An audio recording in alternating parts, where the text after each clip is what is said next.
If I was to tell you to solve this equation for x, so I want you to solve this equation for x, what does that mean?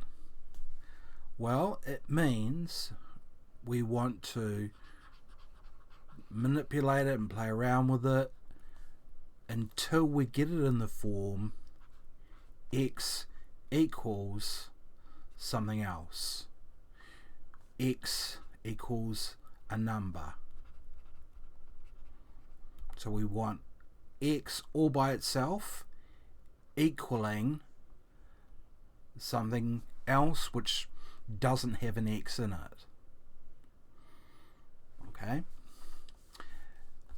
In this case, we would kind of be asking,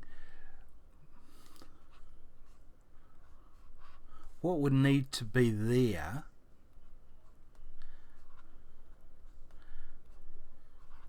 in order to make that true? Well, first thing we're going to do is we're going to take the 6 away from this side. But remember, we can't just take 6 away and poof, it's gone, it's disappeared. But we can take it off the other side as well. So now we have 3 times something equals 10 minus 6 is 4. Now what needs to be in here? And that's what we're going to be solving today. Solving always entails use of an equation. Okay? There is the left hand side and the right hand side. So I know some of you think, oh, what about inequalities? Fine, but we'll do those later. For now, we're just going to be happy with our good old-fashioned equal sign. So,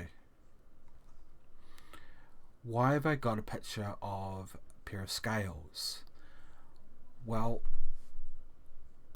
the reason being is that algebra and solving equations is a lot like scales. These old timey scales, you don't see them very often. If we imagine that this is the equal sign there, everything that's in this little tray, in order for this to stay straight, has to have the same mass as everything in the other tray. That's the basic concept of solving equalities and equations in algebra. If we put 5 kg on that end, in order to keep it straight, we have to put 5 kg on that side. Otherwise, it's gonna kind of go like that. We don't want that. We want this nice and level. In fact, the word algebra itself comes from an Arabic term meaning the balancing. Okay, so what are the rules? First rule, we need to find the equal sign.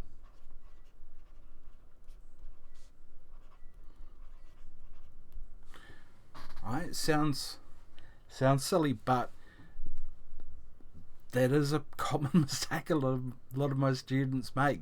They try to solve it and they don't kind of think, okay, well, an equation is split up into 2 pieces, and the thing that separates them is that equal sign. Right?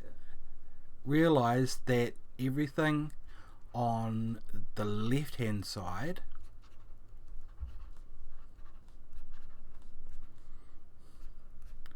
LHS, the left hand side, is the same value as everything on the right hand side. That pinging sound is me getting messages.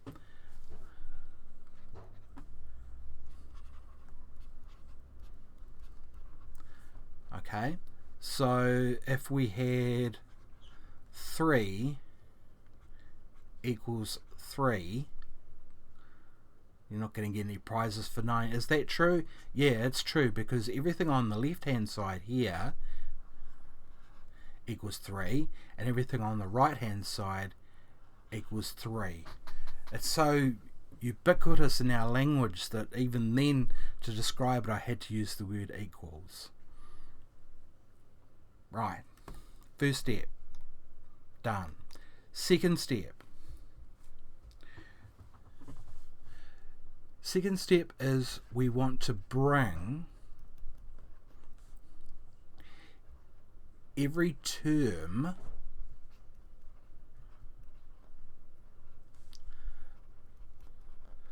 with the variable that we're trying to solve to one side.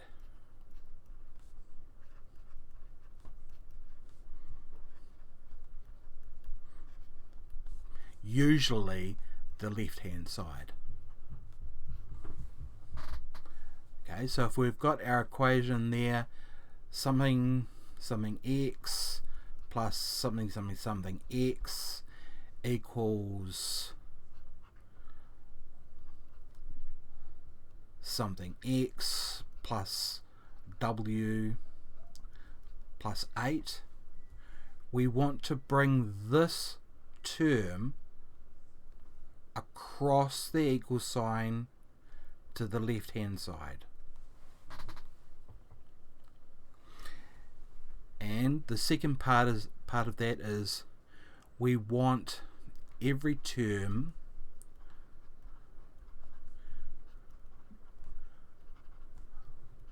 which does not have an x in it.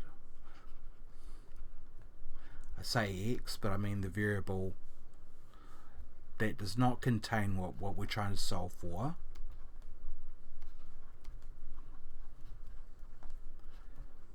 On the other side.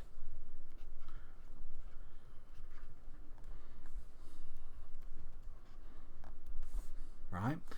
So let's say there was an f there. We would want to bring that f from this side over to this side because there's no x there. This is very esoteric, but you'll get the hang of it after a while. Just stick with it.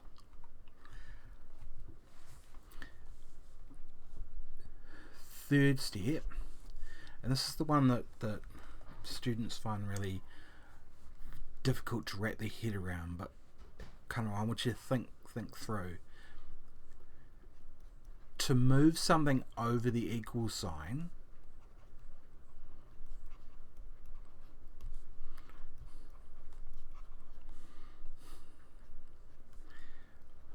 we do the opposite.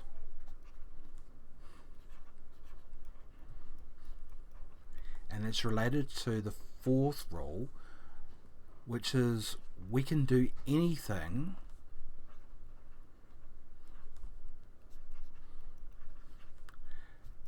to an equation as long as we do it to both sides.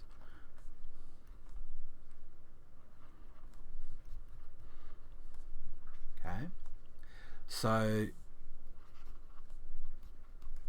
to both sides. My writing is pretty ponderous, I might speed that up in editing. Whatever we do to one side, we've got to do to the other. Otherwise, our scales are not going to balance. Okay, we have our scales there. We take off 1 kilogram. In order for it to balance, we have to take 1 kilogram off that side, otherwise it's going to be lopsided. So what do I mean by the opposite? Well, if we're multiplying by something,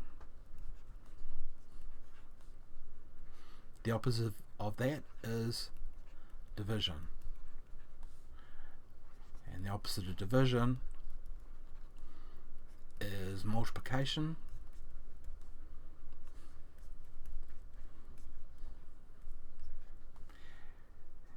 And addition and subtraction are opposites.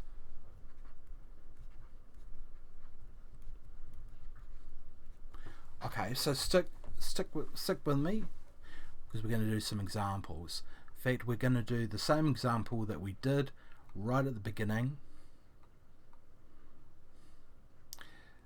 3x plus 6 equals 10.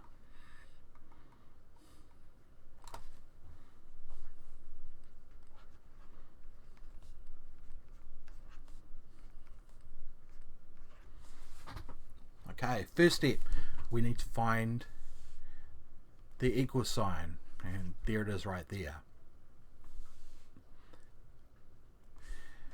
Next step is we want to get everything from the left hand side which doesn't have an x. Which term here does not have an x? Well, this one has got an x, so it can't be that one. This one has no x, so it's going to be that one. So it's plus 6. The opposite of adding 6 is to subtract 6. I'll get rid of that little mark there so it's not confusing. And whatever we do to one side of the equal sign, we have to do to the other side. And if we kind of square it up like accounting, 3x minus nothing is 3x. 6 minus 6 is nothing, is 0, equals 10 minus 6 is 4. And now we've got rid of that 6, so we can just get rid of that. It's pretty redundant. So 3x equals 4. Okay, how do we have any x's on the right hand side? No. Do all the terms on the left hand side have an x in them? Yes. Now what we want to get rid of, we want to get rid of that 3. Well, 3x is the same as 3 times x, or x times 3. The order doesn't matter. So in this case, I'm going to divide this whole side by 3. And whatever we do to one side, we have to do to the other side. So I'm going to divide that side by 3 as well. And now we have our any number divided by itself is 1. So these are going to cancel. They're not going to disappear, but they're going to become 1. So now I have 1x equals 4 over 3, and we can lose the 1 in front of the x. X equals 4 over 3.